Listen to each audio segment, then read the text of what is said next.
मैं एक बार आप लोगों को फिर से कामना के बारे में जो कामना की फ़िलॉसफ़ी है मैं उसको समझा रही हूँ। इसको आप लोग ध्यान से समझिए।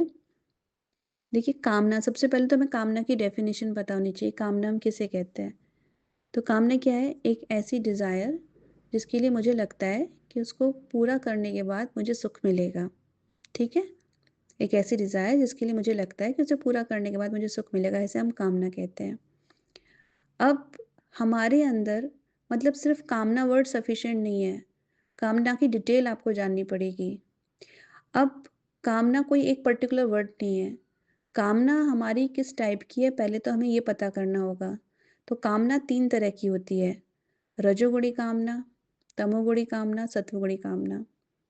ठीक है? सबसे लोअर वाली होती है तमोगुणी, उसके ऊपर रजोगुणी, उसके ऊपर सत्वगुणी कामना। तो जिस तरह का हम खाना खाते हैं, जिस तरह के लोगों से हम मिलते हैं, जिस तरह के प्लेस में हम रहते हैं, वो ये डिसाइड करेगा कि मेरी कोर पर्सनैलिटी क्या है? मेरा मेरे अंदर मेरा कौन-सा गुण मेरे अंदर सबसे ज़्यादा है? तो जैसी मेरी पर्सनैलिटी होगी, जैसा मेरे अंदर गुण चलेगा, वैसी मेरी कामना होगी। तो जब भी हमारी कामना हमारे अंदर आती है, तो हम लोग क्या कहते हैं कि भई मेरे अंदर कामना आई है, तो मैं अपने विवेक बुद्धि से पूछूँगी, ये कामना को पूरी करूँ या ना करूँ? अपने पास्ट एक्सपीरियंस से पूछूँगी, दूसरों के एक्सपीरियंस से पूछूँगी, इस कामना को पूरा करना चाहिए कि नहीं चाहिए? भगवान से पूछूँगी कि इस कामना को पूरा करना चाहिए कि नहीं करना चाहिए? पर मेरी बुद्धि या विवेक मुझे क्या गाइडेंस देंगे, ये इस बात पर डिपेंड करता है कि वो कौन-से गुण से बने हुए हैं। अगर मेरी बुद्धि और मेरा विवेक तमोगुण से बना है, तो फिर वो रजोगुण या सत्वगुण की कामना को पूरा करने से तुरंत मना कर देंगे, ठीक है? आपकी बुद्धि और आपका विवेक उसी तरह का होता है जिस तरह की आपकी कोर पर्सनैलिटी होती है। तो मेरी अगर एक कोर पर्सनैलिटी तमोगुणी है, मैं तमोगुणी खाना खाती हूँ, तमोगुणी जगह पे रहती हूँ, ज़्यादातर मैं तमोगुणी लोगों से मिलती हूँ। तो मेरी बुद्धि या विवेक भी किस तरह का होगा? तमोगुणी से भरा हुआ चारों तरफ से, ठीक है? तो मैं जब भी मेरी कोई कामना मेरे अंदर आई और मैंने फॉर एग्ज़ाम्पल मैं थोड़ी देर के लिए किसी रजोगुणी व्यक्ति से मिली या मैंने रजोगुणी खाना खाया, तो मेरा तमोगुणी खाने से थोड़ा मन हटा, ठीक है? पर मेरी कोर पर्सनैलिटी कैसी है? मेरी कोर पर्सनैलिटी तमोगुणी है, मेरी बुद्धि और विवेक तमोगुणी है। अब मैं अपने बुद्धि और विवेक जो तमोगुणी है, उनसे पूछ रही हूँ, रजोगुणी डिसीज़न के बारे में, कामना के बारे में, पूरा करूँ कि ना करूँ? तो वो तुरंत मना कर देंगे। तो ऐसे ही वाइस वर्सा होता है। अगर मेरी कोर पर्सनैलिटी, मेरी बुद्धि और विवेक रजोगुणी है, मैं उनसे पूछ रही हूँ कि बताओ कि मैं ये काम करूँ, तमोगुणी अपनी कामना पूरी करूँ या नहीं करूँ? या मैं उनसे पूछूँ सत्वगुणी कामना पूरी करूँ या ना करूँ? वो तुरंत मना कर देंगे मेरी बुद्धि और विवेक कि इस कामना को पूरा मत करो। ठीक इसी तरह से अगर मेरी कोर पर्सनैलिटी सत्वगुणी है, मेरी बुद्धि और मेरी जो कामना है ना? तो अगर बुद्धि और विवेक जो है वो सत्वगुणी है, मैं सत्वगुणी बुद्धि और विवेक से पूछ रही हूँ कि मुझे बताओ कि मैं ये जो मेरी कामना है मैं इसको पूरा करूँ कि नहीं करूँ? जो या तो तमोगुणी हो सकती है, रजोगुणी हो सकती है। तो मेरी सत्वगुणी बुद्धि और विवेक मुझे तुरंत मना कर देंगे कि ये कामना को पूरी मत करना, राइट?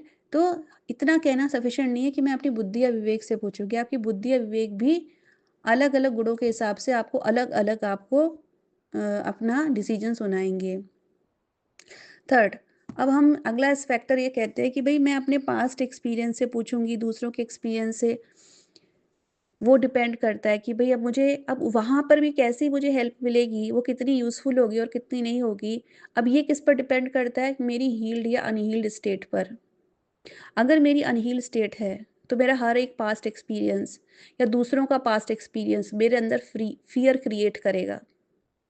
फॉर एग्ज़ाम्पल कोई अपनी लव लाइफ़ में बहुत बुरी तरह से फ़ेल हुआ है, ठीक है? और अब वो अनहील्ड रहा, उसने उस चीज़ को हील नहीं करा। उसके पास सेकंड अपॉर्च्युनिटी आती है, दोबारा से जीवन में प्यार आने की। तो वो अपना क्योंकि अनहील्ड स्टेट में है, उसे प्यार में बहुत धोखा मिला है और उसने उसको हील नहीं करा। जैसे ही सेकंड टाइम अगर वो जेन्युइन लव भी होगा, तो भी उसके अंदर एक फ़ियर क्रिएट हो जाएगा और वो उस चीज़ को रिजेक्ट कर देगा, कि नहीं मुझे अपनी ये कामना पूरी नहीं करनी, क्योंकि पास्ट में मेरे साथ बहुत बुरा फ़ेल हुआ था। और अगर वो व्यक्ति हील्ड है, और इसके बाद उसके पास कोई अच्छी जेन्युइन लव की अपॉर्चुनिटी आती है, तो उस व्यक्ति उस वक़्त अपनी कामना को पूरा भी करेगा।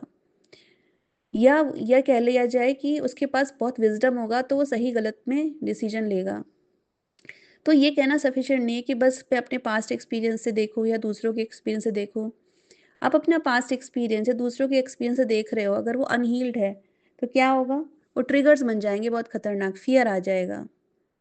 तो इस चीज़ का भी हमें ध्यान रखना है कि ये भी एक बहुत बड़ा फैक्टर है। थर्ड फैक्टर आता है कि हम कहते हैं कि भई मैं गॉड से पूछूँगी, भगवान से पूछूँगी, भगवान मुझे बताओ कि मैं क्या करूँ? अब दोबारा डिपेंड करता है, आपने भगवान से पूछा, लेकिन आपकी प्रैक्टिसेज़ ऐसी नहीं है जहाँ आप माइंड को डीपर लेवल पर लेकर जाते हो। क्योंकि भगवान का जो गाइडेंस होता है या गुरुओं का जो गाइडेंस होता है या स्पिरिचुअल वर्ल्ड से जो गाइडेंस मिलता है, वो तभी मिलता है जब हम अपने माइंड की डीपर लेवल पर जा पाते हैं। अब भगवान तो गाइडेंस दे रहे हैं, लगातार ही दे रहे हैं, लेकिन कितने लोग हैं जो उसको रिसीव कर पा रहे हैं? गुरु तो इतना गाइडेंस दे रहे हैं, कितनी हमारी बुद्धि है, हम उस ज्ञान को समझ पा रहे हैं, उस डीपर लेवल पर हम जा पा रहे हैं। तो हम माइंड के डीपर लेवल पर जा ही नहीं पाते, हम कॉन्शियस माइंड पर भी हर चीज़ को समझने की कोशिश करते हैं। तो भगवान का गाइडेंस जो सुपर माइंड, सुपर कॉन्शियस है, जो मतलब बिल्कुल डीपर लेवल पर जाता है, सबकॉन्शियस, अनकॉन्शियस माइंड लेवल पर मिलता है, तो अब वो कैसे आप रिसीव करोगे? ठीक है? तो सिर्फ़ ये कहना भी सफिशिएंट नहीं है कि भई मैं भगवान से पूछूँगी। भगवान से तो पूछ लो आप, लेकिन पहले अपने आप से पूछो, क्या मैं माइंड के डीपर लेवल पे जा पाती हूँ? तभी तो मैं वो समझूँगी। तो देखा ये कितना कॉम्प्लेक्स है।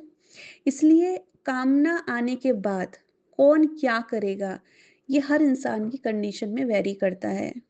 वो उस कामना को पूरा करेगा या नहीं, ये बहुत सारे फैक्टर्स पर डिपेंड करता है।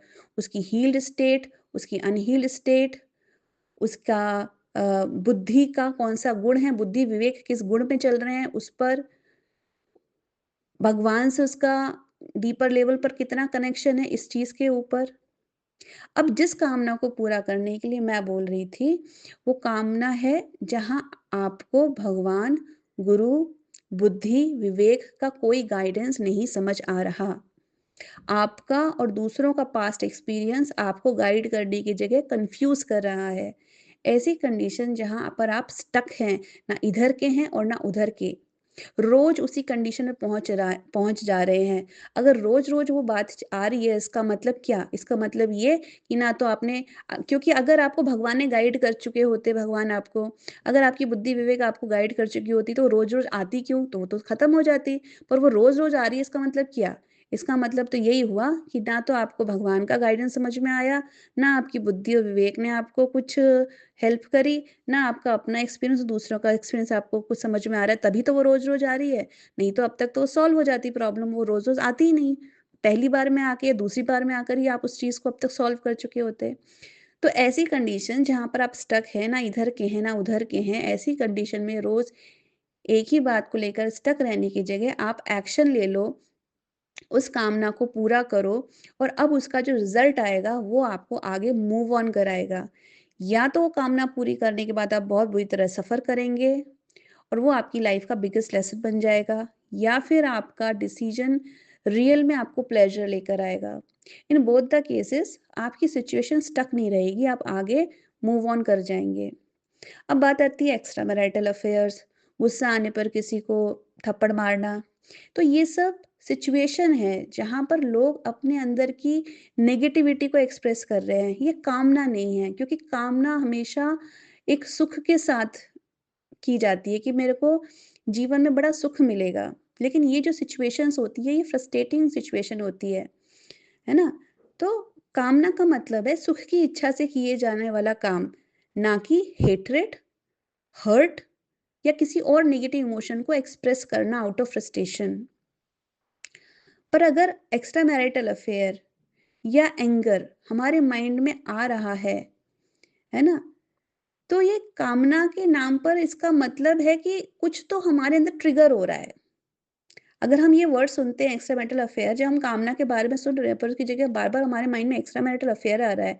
हमारे माइंड में ऐसी सिचुएशन आ रही है कि कोई किसी को थप्पड़ मार रहा है, यानी कुछ हमारे अंदर ट्रिगर हो रहा है जिसको हमें क्लियर करने की ज़रूरत है। तो दुनिया के जो सबसे ज़्यादा सक्सेसफुल लोग होते हैं, ये वो सारे लोग होते हैं जो अपनी ज़िंदगी के किसी एक एरिया में ना बहुत फेलियर रहे हैं। क्यों? क्योंकि ये सब लोग अपनी कामना को पूरा करते हैं।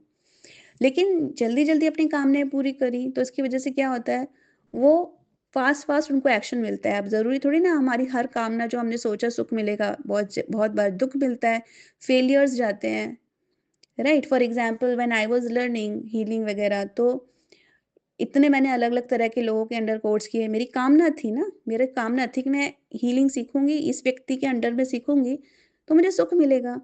बहुत सारे लोग अच्छे मिले, बहुत सारे लोग खराब मिले। मेरे 4-5 लाख वेस्ट भी हुए और मेरे 8-9 लाख सक्सेसफुल भी हुए। तो बहुत जगह पैसा बहुत बुरी तरह बर्बाद भी हुआ, बहुत जगह बहुत सही भी हुआ, लेकिन मैं रुकी नहीं, मैं कंटिन्यूअस इन्वेस्ट करती रही, करती रही, करती रही। कभी फेल, कभी पास, कभी फेल, कभी पास, और उसकी वजह से क्या हुआ, मैं फास्ट ग्रो कर गई। वहीं मेरे साथ भी जिन लोगों ने स्टार्ट किया था, उनमें से बहुत सारे ऐसे लोग थे जिन्होंने कुछ इन्वेस्ट नहीं किया इसी डर की वजह से, भई कामना पूरी करने पे पता नहीं क्या हुआ, ये हो, वो हो, या उनके जो भी उनको अंदर से लग रहा था, उनकी विवेक बुद्धि कह रही थी, भई मत करना। डर है, ये है, वो है, बहुत सारी, वो आज भी वहीं पर स्टक है, उनकी इतनी ग्रोथ नहीं हुई, राइट? तो ये जो कामना का सब्जेक्ट है, ये कोई येस और no, blue, black and white इस तरह का सब्जेक्ट नहीं है, ये एक फिलॉसफी है। आपको ये जब फिलॉसफी समझ में आ जाएगी, तो ये आपके खुद के चिंतन मनन के लिए है। आपको ये समझ में आएगा, क्यों मैंने कुछ सिचुएशन में अपनी कामनाओं को पूरा किया और क्यों मैंने कुछ सिचुएशंस में अपनी कामनाओं को पूरा नहीं करा। तो हमारा वो जो श्लोक था, जिससे ये सारी बात छिड़ी, वो यही श्लोक था कि हमको जो भी है, जो कर्मों का फल है ना? कि हम उस कर्मों के फल को पूरा करते हैं, नहीं करते हैं, मतलब बहुत सारी चीज़ें हैं। सुख आपको इस चीज़ से कोई सोचे मैं कर भी ना करूँ, है ना? किसी टेंशन में आ जाए, कुछ आ जाए, नहीं। आप कर्म करो, ठीक है? ये ना सोचो कि सिर्फ़ संन्यास पाने से सुख मिल जाएगा। आप अपने कर्म करो, उनको भोगो, उसको भोगने के बाद जो आपको नॉलेज मिलेगी, वो अब आपको जब भी आप कभी भी जिसकी इच्छा हो ट्रू संन्यास लेने की, तब उसको वो समझ में आएगा। आप आराम से अपने सब चीज़ों को भोग करके, प्लस माइनस समझ करके, फिर आप ज़िंदगी में आगे बढ़ें। आई होप कि ये कामना का जो है, मैंने बहुत और डिटेल में जाके क्लैरिटी में समझाया है, ये आप लोगों को क्लियर हुआ हो। अभी भी अगर क्लियर नहीं हुआ किसी को, तो वो क्वेश्चन पूछ सकते हैं।